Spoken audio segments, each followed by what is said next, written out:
আমি আবু সালাবা ভুল করেছি, আমি আবু সালাবা অন্যায় করেছি।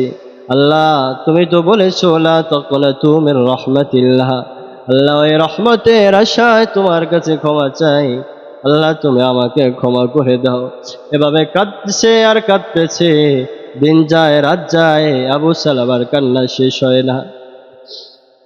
আল্লাহ রাব্বুল আলামিন এই কান্না দেখে আর সহ্য করতে পারলেন না। সঙ্গে সঙ্গে জিবরিল আলাইহিস সালামকে ডাক দিয়ে বললেন, জিবরিল যাও রাসূলের দরবারে চলে যাও, আর রাসূলের দরবারে গিয়ে জিজ্ঞেস করো যে বান্দা আমি সৃষ্টি করেছি নাকি সে সৃষ্টি করেছে। হযরত জিবরিল আলাইহিস সালাম বিশ্বনবী রাহমাতুল লিল আলামিন রাসূলের দরবারে এসে সালাম দিয়ে বললেন, ইয়া রাসূলুল্লাহ, আল্লাহ জিজ্ঞেস করেছে বান্দাকে আপনি বানাইছেন নাকি আল্লাহ বানাইছে। নবীজি বলে, অবশ্যই আমার আল্লাহ আমাদেরকে বানাইছে। তাহলে কিভাবে পারলেন আপনি আবু সালাবাকে তাড়িয়ে দিতে? কিভাবে পারলেন আপনার দরবার থেকে তাড়িয়ে দিতে?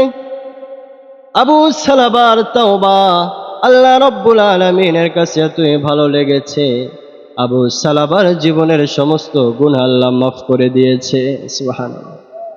সঙ্গে সঙ্গে নবীজি সাহাবীদেরকে ডাকলেন, সাহাবীদেরকে ডেকে বললেন, কে পারবা এই মুহূর্তে আবু সালাবাকে আমার কাছে নিয়ে আসতে? ওমর দাঁড়িয়ে গেলেন, আবু বকর দাঁড়িয়ে গেলেন, আরো দুইজন সাহাবী দাঁড়ালেন।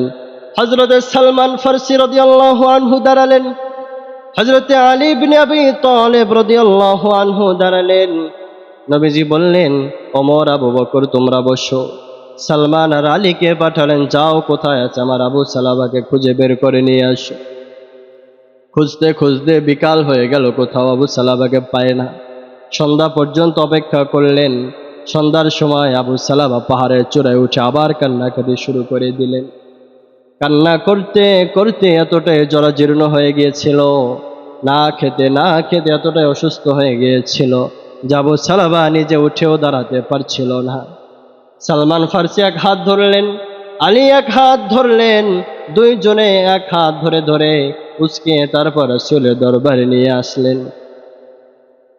যখন নিয়ে আসলেন ওই সময় নবীজি নামাজে দাঁড়িয়ে গিয়েছে।